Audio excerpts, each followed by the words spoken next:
Hello friends, कैसे हो आप सब लोग। Welcome back to Computech with Alka. आज के लेक्चर में हम क्लाउड कंप्यूटिंग के बारे में स्टडी करेंगे कि ये क्या होता है, कौन कौन सी कंपनीज इसकी फैसिलिटीज़ प्रोवाइड करवा रही है, क्या क्या इसके बेनिफिट्स होते हैं एंड कौन कौन से डिफरेंट डिफरेंट मैकेनिज्म्स है, मॉडल्स है इसके क्लाउड कंप्यूटिंग के। तो वो आज के लेक्चर में हम डिस्कस करेंगे वन बाय वन। तो चलिए शुरू करते हैं। वीडियो को स्टार्ट करने से पहले मैं वही मेरा रिचुअल स्टार्ट करना चाहूँगी कि मेरी वीडियो अगर आप एंड तक देखें, अगर आपको कॉन्सेप्ट इन डेप्थ स्टडी करना है तो, और अगर आपको मेरा वीडियो अच्छा लगे हो तो लाइक करें, शेयर करें, चैनल को सब्सक्राइब करना ना भूलें एंड कमेंट जरूर करें। तो चलिए शुरू करते हैं दोस्तों। जैसे कि आपने सुना होगा, इंटरनेट जब भी ओपन हुआ था, पब्लिकली एक्टिव हुआ था, सबके लिए ओपन हुआ था 1999 में। तो उस टाइम क्या हुआ था, सभी कॉमर्शियल जो कंपनीज थी तो उन्होंने क्या किया, अपने कंपनी की मार्केटिंग पर्पज़ के लिए इंटरनेट पे अपनी वेबसाइट्स को बनाना स्टार्ट कर दिया और उनको होस्ट करना स्टार्ट कर दिया। तो ये ट्रेंड आ गया था उस टाइम की हमारी जो मार्केटिंग हम प्रोडक्ट की करना चाहते हैं वो हम ऑनलाइन भी स्टार्ट कर रहे हैं। तो ये डिसाइड किया कि हम हमारी मार्केटिंग इंटरनेट के थ्रू भी करते हैं, ऑनलाइन भी करेंगे सारा, जिससे हमारी प्रोडक्टिविटी इंक्रीज होगी। तो ये सब कब पॉसिबल हुआ था, 1991 में हुआ, जब इंटरनेट पब्लिकली ओपन हो गया था और सबके लिए ओपन हो गया था। तो उस कंडीशन में क्या था, जब भी कोई कंपनी अपनी वेबसाइट्स बना रहे थे तो वेबसाइट की कॉस्ट काफ़ी हाई जा रही थी। तो ये कॉस्ट एक्चुअली जो नॉर्मल पर्सन की अगर हम बात करें तो काफ़ी कॉम्प्लेक्स टास्क था, या फिर कॉस्ट के अकॉर्डिंग अगर हम देखें तो ये काफ़ी बेनिफिट नहीं था। एक्चुअली कोई बड़ी बड़ी कंपनीज है तो वो इजीली मैनेज कर सकते थे, क्योंकि उनके पास इतना बजट होता है, वो अपने आप अपने वेब सर्वर बना के और उन पे अपनी वेबसाइट्स को होस्ट कर सकते हैं। बट अगर हम बात करें नॉर्मल कंपनीज की, नॉर्मल छोटी मोटी कंपनीज की, तो उनके लिए अगर वो अपनी वेबसाइट बनाकर, अगर अपना खुद का सर्वर बनाकर उन्हें होस्ट करे तो काफ़ी कॉस्ट उनकी काफ़ी हाई होती है। तो उस पर्पज़ के लिए ये एक ड्रॉबैक था एक्चुअली, कि स्मॉल कंपनीज के लिए हम क्या ऐसा करें कि जिससे हमारी बेनिफिट भी हो जाए और हमें लॉस भी ना हो और कॉस्ट इफेक्टिव भी हो। तो उस पर्पज से इसमें यहाँ पर एक टेक्निक आई थी, एक्चुअली इसे नाम दिया गया होस्टिंग सर्विस प्रोवाइडर। तो ये कॉन्सेप्ट क्या बताता था, ये शेयरिंग होस्ट प्रोवाइड करवाता था। इसमें क्या होता था, जैसे कि आपने नाम भी सुना होगा, GoDaddy.com नाम से, GoDaddy नाम से एक डोमेन, एक साइट आई थी, ऐड आया था, जो कि अपने को free of cost, minimal cost पे था, तो वो फ्री ऑफ कॉस्ट जैसा ही था एक्चुअली।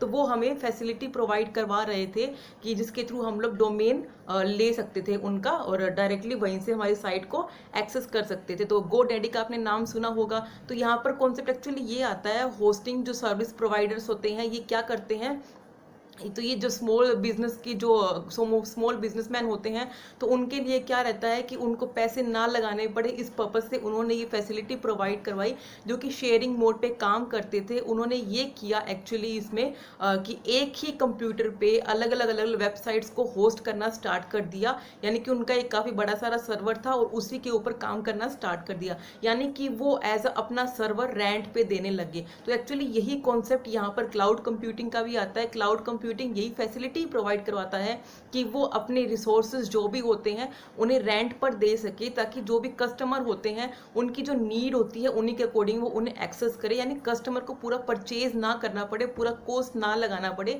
तो उस पर्पज के लिए यहाँ पर क्लाउड कंप्यूटिंग का कॉन्सेप्ट आया, जो कि ये बताता है कि जो मिनिमल कॉस्ट पे हम लोग कुछ भी एज अ रेंट पे ले सकते हैं और कुछ टाइम पीरियड के लिए, अगर उसके बाद में हमें यूज नहीं है तो इसके लिए ये बेनिफिशियल भी नहीं है कि अगर हम उसे परचेज करें और कुछ पर्टिकुलर टाइम के लिए हमें उसकी नीड है और उसे परचेज करें और कुछ टाइम बाद वो हमारे लिए वेस्टेज है। तो उस पर्पज के लिए ये कॉन्सेप्ट आया क्लाउड कंप्यूटिंग का, कि हम रिसोर्सेज, चाहे कुछ भी रिसोर्सेज हो, हम directly online as a rent इन्हें एक्सेस कर सकते हैं। तो इस पर्पज से यहाँ पर ये कॉन्सेप्ट आया था होस्टिंग सर्विस प्रोवाइडर्स का। तो होस्टिंग सर्विस प्रोवाइडर्स तीन टाइप से होती है। तो इसमें फर्स्ट आता है नॉर्मली शेयर्ड मोड पे एक्सेस करते हैं, सेकंड आता है वर्चुअल मोड पे एक्सेस करते हैं, and the third one is जो कि नॉर्मली हमारा काफ़ी फेमस है, जो हम बोल सकते हैं डेडिकेटेड सर्वर जो होता है, यानी कि उसमें जो बड़ी बड़ी कंपनी आती है वो कॉन्सेप्ट आता है। तो हम वन बाय वन डिस्कस करते हैं। फर्स्ट हम डिस्कस करते हैं शेयर्ड सर्वर। शेयर्ड सर्वर का कॉन्सेप्ट यहाँ पर क्या आता है, नॉर्मली ये यही काम करता है, जिसमें एक सिस्टम होता है, एक सर्वर होता है, उसके थ्रू उसके ऊपर ही सारी वेबसाइट्स को होस्ट किया जाता है और वहीं से हम डायरेक्टली एक्सेस करते हैं। सेकंड इसमें आता है वर्चुअली। वर्चुअली भी कॉन्सेप्ट शेयर टाइप ही है, बस यहाँ पर कॉन्सेप्ट थोड़ा सा अलग होता है। यहाँ पे फिजिकली इंडिपेंडेंट सिस्टम्स नहीं होते, वर्चुअली इंडिपेंडेंट सिस्टम होते हैं, यानी कि सिस्टम अलग अलग फंक्शनैलिटीज परफॉर्म करते हैं। तो यहाँ पर ये कॉन्सेप्ट आता है, बाकी काम इनका सेम ही रहता है, बस फंक्शनैलिटीज थोड़ी अलग रहती है। जैसे कि एक सिस्टम में ऑपरेटिंग सिस्टम अलग हो गया, दूसरे में ऑपरेटिंग सिस्टम अलग हो गया, तो ये फंक्शनैलिटीज प्रोवाइड करवाते हैं, जबकि शेयर्ड में ये सब चीजें नहीं होती है। थर्ड आता है डेडिकेटेड। डेडिकेटेड का कॉन्सेप्ट तो वही है कि अगर बड़ी बड़ी कंपनीज है, अगर वो पैसे इन्वेस्ट करना पैसे अगर लगाने में कैपेबल है, तो वो इजीली ये काम कर सकते हैं। तो डेडिकेटेड का मतलब जहां पर सारी बड़ी बड़ी कंपनीज खुद का सर्वर बनाए, तो वो कॉन्सेप्ट डेडिकेटेड में आता है। तो ये चीजें हो गई इसमें। जो सर्विस प्रोवाइडर होते हैं इनके कॉन्सेप्ट में आता है। इसमें फर्स्ट आता है जो मैंने अभी डिस्कस किया शेयर्ड मोड पे, सेकंड आता है वर्चुअल मोड पे, and the third one is last is dedicated mode पे। तो ये कॉन्सेप्ट था बेसिक क्लाउड कंप्यूटिंग का, जो कि ये बता रहा है अगर कोई भी कंपनीज वेबसाइट्स को अपनी बनाना चाहती है और होस्ट करना चाहते हैं, बट उनके पास मिनिमम, अगर हमें चाहिए मिनिमम अमाउंट पे चाहिए, तो ऐसी फैसिलिटीज भी दी गई है, जैसे कि GoDaddy का एग्जांपल हो गया। तो इनके थ्रू हम लोग मिनिमम कॉस्ट पर हम हमारा जो वेब सर्वर पर हमारी वेबसाइट को होस्ट कर सकते हैं, यानी कि एज ए रेंट हम काम कर रहे हैं। तो यही कॉन्सेप्ट यहाँ पर क्लाउड कंप्यूटिंग का बताते हैं। क्लाउड कंप्यूटिंग का कॉन्सेप्ट यहाँ पर यही रहता है। तो अब हम डिस्कस करते हैं डिफरेंट डिफरेंट मॉडल्स कौन कौन से होते हैं।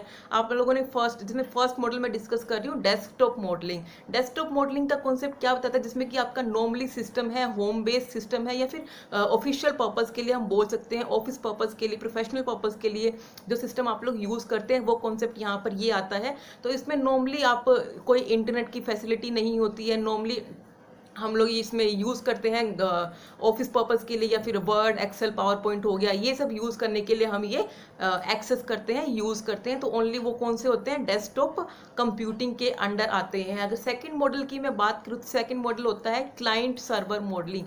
तो क्लाइंट सर्वर मॉडलिंग कौन से मॉडलिंग होते हैं, जो कि हम बिजनेस पर्पज़ के लिए यूज़ करते हैं। यहाँ पर कॉन्सेप्ट कौन से आते हैं, बिजनेस पर्पज़ के लिए अगर हम कुछ यूज़ करना चाहते हैं, तो उसमें हम कॉन्सेप्ट देखते हैं कि नॉर्मली कोई भी बिजनेस जैसे कि बैंक का एग्जांपल हम ले सकते हैं। जैसे कि बैंक का एक मेन सर्वर होता है और उसके अंदर बहुत सारे सिस्टम्स कनेक्टेड होते हैं, तो वो सारे सिस्टम एक्सेसिबल होते हैं उस सर्वर से, तो सर्वर के थ्रू वो सारी फंक्शनैलिटीज परफॉर्म करता है। तो वो कॉन्सेप्ट किसके अंडर आता है, क्लाइंट सर्वर कंप्यूटिंग के अंडर आता है। तो इसमें एग्जांपल, बेस्ट एग्जांपल कौन सा है, बैंकिंग सेक्टर का बेस्ट एग्जांपल है। मार्केटिंग का भी हो सकता है, सेल्स का भी हो सकता है, कोई कंपनीज का भी हो सकता है। तो ये सब बेसिक उसके अंडर आते हैं। नेक्स्ट हम कॉन्सेप्ट देखते हैं क्लस्टर कंप्यूटिंग का। क्लस्टर कंप्यूटिंग जैसे कि आपको नाम से समझ रहे हैं, क्लस्टरिंग का कॉन्सेप्ट, यानी कि कॉम्बिनेशन ऑफ कंप्यूटर्स का कॉन्सेप्ट यहाँ पर ये आता है। तो ये क्या काम करता है, लोड शेयरिंग का काम करता है। इसके थ्रू हम लोग लोड को शेयर करते हैं, यानी कि सपोज कि मेरे पास 50 एम्प्लॉयज है और 50 एम्प्लॉयज को 50 सिस्टम मैंने दिए हुए हैं और वो 50 सिस्टम सर्वर के साथ कनेक्ट हो रखे हैं। सपोज कि अभी मेरे को 50 सिस्टम्स और ऐड करने हैं, यानी कि 50 एम्प्लॉयज और हायर करने हैं। तो उस कंडीशन में अगर मेरे पास 100 एम्प्लॉयज टोटल हो गए हैं और उसी सर्वर पे मैं वो 100 एम्प्लॉयज को एक्सेसिबिलिटी दूंगी, तो उस केस में क्या होएगा, सर्वर के ऊपर लोड ज़्यादा बनेगा। तो उसके लिए मैं क्या कर सकती हूँ, या तो 2 सर्वर ले सकती हूँ जो सोल्यूशन हो सकता है, या मैं क्या कर सकती हूँ, एक हाई कॉन्फ़िगरेशन वाला सर्वर परचेज कर सकती हूँ, इंस्टॉल कर सकती हूँ, हायर कर सकती हूँ। तो उस केस में क्या रहता है, लोड शेयरिंग का कॉन्सेप्ट यहाँ पर ये बताता है क्लस्टरिंग कंप्यूटिंग में कि हम लोग लोड शेयर कैसे कर सकते हैं। तो लोड शेयरिंग का कॉन्सेप्ट ये है कि या तो मैं मोर एंड मोर सर्वर्स ले लूँ, या मैं हाई कॉन्फ़िगरेशन वाला सर्वर ले लूँ, जिसके थ्रू मेरे को जो भी फंक्शनैलिटीज परफॉर्म करनी है उसमें कोई प्रॉब्लम ना आए। तो लोड शेयरिंग का कॉन्सेप्ट ये बताता है, क्लस्टरिंग का कॉन्सेप्ट ये बताता है।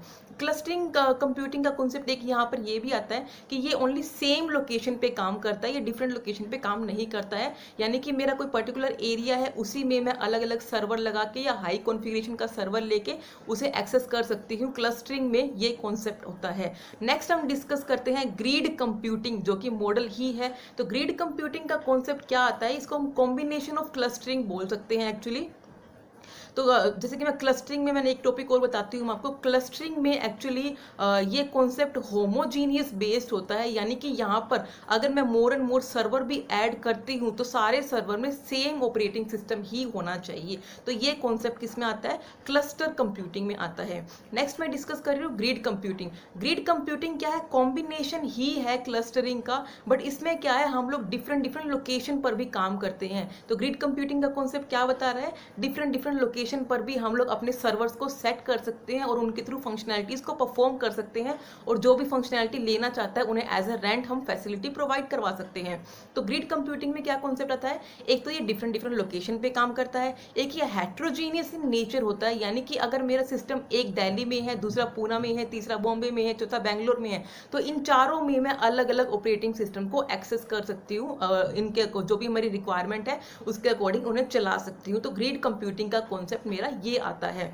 तो अब हम मेनली हमारा टॉपिक है क्लाउड कंप्यूटिंग। तो क्लाउड कंप्यूटिंग का कॉन्सेप्ट हमें क्या बता रहे हैं? यानी कि ये ग्रिड कंप्यूटिंग और क्लस्टर कंप्यूटिंग का कॉम्बिनेशन होता है। तो ये क्या करता है?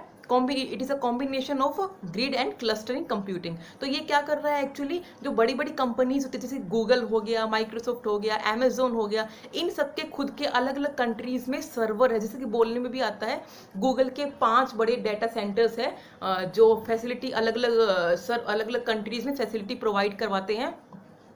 तो ये क्या करते हैं एक्चुअली, अलग अलग कंट्रीज में इनका सेटअप होता है, और जो भी कंट्रीज के रिक्वायरमेंट पर्सनस की, कस्टमर्स की नीड होती है, उनके अकॉर्डिंग वो उसे एज अ रेंट ले लेते हैं। तो ये मॉडलिंग के कॉन्सेप्ट मेनली होते हैं। पहले हमने डिस्कस किया क्लाउड कंप्यूटिंग क्या होता है, उसके हमने देखा मॉडल कौन कौन से होते हैं, जिसमें हमने देखा डेस्कटॉप मॉडलिंग देखा, क्लाइंट सर्वर मॉडलिंग देखा, क्लस्टर मॉडलिंग देखा, क्लस्टर कंप्यूटिंग मॉडलिंग देखा, उसके बाद ग्रिड कंप्यूटिंग देखा, and the last one is a cloud computing देखा, जो कि कॉम्बिनेशन है ग्रिड और क्लस्टर का। अब हम डिस्कस करते हैं क्लाउड की जो सर्विसेज है, यानी कि क्लाउड कंप्यूटिंग क्या क्या सर्विसेज प्रोवाइड करवाते हैं, तो वो कॉन्सेप्ट हम देखते हैं। तो क्लाउड कंप्यूटिंग 3 टाइप की सर्विसेज प्रोवाइड करवाती है, जिसमें फर्स्ट आता है IaaS, सेकंड आता है PaaS, and the third one is SaaS। तो इसमें फर्स्ट कॉन्सेप्ट कौन सा होता है? IaaS is it stands for infrastructure as a services. तो ये काम क्या करता है? अगर आप कोई क्लाउड कंप्यूटिंग की फैसिलिटी लेना चाहते हैं तो आप 3 वे में ले सकते हैं। तो इसमें फर्स्ट है इंफ्रास्ट्रक्चर, यानी कि इसमें आपको ओनली इंफ्रास्ट्रक्चर ही मिलेगा। इंफ्रास्ट्रक्चर यानी कि हार्डवेयर। सपोज कि आपकी कंपनी ओनली कंप्यूटर को हायर करना चाहती है, कंप्यूटर परचेज नहीं करना चाहती है, तो उस केस में वो एज अ रेंट पर कुछ टाइम के लिए, जो भी हमारा टाइम पीरियड होगा उसके अकॉर्डिंग वो कंप्यूटर को, हार्डवेयर को हायर कर लेते हैं, एज अ रेंट ले लेते हैं। तो इंफ्रास्ट्रक्चर एज अ सर्विसेज में ये कॉन्सेप्ट आता है। नेक्स्ट PaaS में क्या आता है? Platform as a services. Platform का मतलब, जैसे कि अगर मैंने हार्डवेयर ले लिया, कोई कंप्यूटर एज अ रेंट ले लिया, तो उसके बाद मुझे उसके अंदर ऑपरेटिंग सिस्टम कौन सा चाहिए, तो वो concept as a platform as a services के अंडर आता है। तो प्लेटफॉर्म एज अ सर्विसेज क्या बोलता है कि अगर आपने हार्डवेयर लिया है और आपको ऑपरेटिंग सिस्टम भी चाहिए साथ में, तो आपको PaaS सर्विस को ऑप्ट करना पड़ेगा। थर्ड कॉन्सेप्ट आता है सॉफ्टवेयर एज अ सर्विसेज। तो इसमें क्या आता है? इसमें इंफ्रास्ट्रक्चर भी रहता है, प्लेटफॉर्म भी रहता है, and the last one is softwares भी रहते हैं। यानी कि अगर आप कुछ कंप्यूटर को हायर कर रहे हैं, कंप्यूटर को परचेज एज ए रेंट ले रहे हैं, तो उस कंडीशन में क्या रहता है? तो उस कंडीशन में सॉफ्टवेयर एज अ सर्विसेज में आप लोगों को हार्ड कंप्यूटर भी लेना पड़ेगा, ऑपरेटिंग सिस्टम भी रेंट पे लेना पड़ेगा, और साथ ही साथ जो आप सॉफ्टवेयर यूज करना चाहते हैं वो भी आपको लेना पड़ेगा। तो ये 3 फैसिलिटी ये प्रोवाइड करवाते हैं क्लाउड कंप्यूटिंग के अंडर। आई होप कि आपको समझ में आया होगा 3 फैसिलिटीज कौन कौन सी है, कौन कौन सी हमें हमारी रिक्वायरमेंट के अकॉर्डिंग लेनी चाहिए। वो हमारे ऊपर डिपेंड करता है कि हमें क्या नीड है और क्या क्या हमें लेना है। नेक्स्ट हमारा कॉन्सेप्ट आता है बेनिफिट्स, यानी कि एडवांटेजेस क्या क्या है इसके। तो एडवांटेजेस की अगर बात करें तो सबसे बड़ा एडवांटेज है इसका कॉस्ट का एडवांटेज। सपोज कि मुझे एक कोई बड़ा प्रोजेक्ट मिला है, as a company holder, company को मैं चला रही हूँ, तो मुझे एक बड़ा प्रोजेक्ट मिला है और वो प्रोजेक्ट मुझे 1 महीने में कंप्लीट करना है, और उसके लिए मुझे 50 एम्प्लॉयज़ हायर करने हैं, और 50 एम्प्लॉयज़ के लिए मुझे 50 सिस्टम्स भी चाहिए। तो उस कंडीशन में मैं क्या करूँगी? 50 एम्प्लॉयज़ ओनली 1 महीने के लिए हायर करने हैं, और 1 महीने के लिए ही मुझे सिस्टम्स चाहिए। तो उस कंडीशन में मैं क्या करूँगी? परचेज ना करके मैं डायरेक्टली रेंट पे ले लूँगी सिस्टम्स को, ताकि जो भी मेरी नीड है वो फुलफिल हो जाए और मेरी कॉस्ट भी बच जाए। तो इसका मेनली बेनिफिट कॉस्ट का ही रहता है, काफ़ी अच्छा बेनिफिट है ये कॉस्ट से रिलेटेड क्लाउड कंप्यूटिंग का। तो नेक्स्ट इसमें एग्जांपल आता है, नेक्स्ट इसमें बेनिफिट आता है लोकेशन इंडिपेंडेंट होता है, यानी कि हम इसे कहीं भी कैसे भी बैठ के कहीं भी एक्सेस कर सकते हैं। ये लोकेशनली इंडिपेंडेंट होता है क्योंकि ये इंटरनेट के थ्रू चलता है। तो इंटरनेट का बेनिफिट आपको पता है कि हम कहीं भी उनको एक्सेस कर सकते हैं, तो वो कॉन्सेप्ट यहाँ पर ये आता है। नेक्स्ट हमारा थर्ड बेनिफिट होता है इलास्टिसिटी का। इलास्टिसिटी का मतलब सपोज कि इंक्रीज और डिक्रीज करने होते हैं सर्वर्स, तो वो हम इसके अंदर कर सकते हैं। सपोज कि आज मुझे 10 सर्वर की नीड है तो मैं वो ले सकती हूँ। सपोज कि मुझे कल एक ही सर्वर की नीड है तो मैं वो भी इंप्लीमेंट कर सकती हूँ, चेंजेस कर सकती हूँ। तो इंक्रीमेंट एंड डिक्रीमेंट भी इसके अंदर होता रहता है। तो ये इसके मेनली बेनिफिट्स है। नेक्स्ट इसका बेनिफिट आता है मेंटेनेंस का। मेंटेनेंस की अगर बात करें हम लोग, तो जहाँ से हम सर्विसेज ले रहे हैं वही सर्विस प्रोवाइडर हमें इनकी मेंटेनेंस की फैसिलिटी देते हैं, जो कि हमारा हेडेक नहीं रहता है, वो ऑटोमेटिकली सब हैंडल करते हैं। तो मेंटेनेंस का हमारा हेडेक नहीं रहता है इसके अंदर। नेक्स्ट अगर बात करें रिलायबिलिटी की, तो रिलायबिलिटी की यहाँ पर कॉन्सेप्ट यहाँ पर ये आता है कि यहाँ पर हमारा डाटा अलग अलग डाटा सेंटर्स में स्टोर होता है। सपोज कि कोई नेचुरल डिजास्टर आ जाए तो उस केस में अगर हमारा एक डाटा सेंटर ब्रेक हो गया है, फॉल डाउन हो गया है, कुछ प्रॉब्लम आ गई है, तो उस कंडीशन में क्या रहता है, दूसरे डाटा सेंटर पर हमारा बैकअप डाटा का बैकअप स्टोर रहता है, तो हम वहां से हमारे डाटा को एक्सेस कर सकते हैं। तो ये रिलायबिलिटी भी प्रोवाइड करवाता है।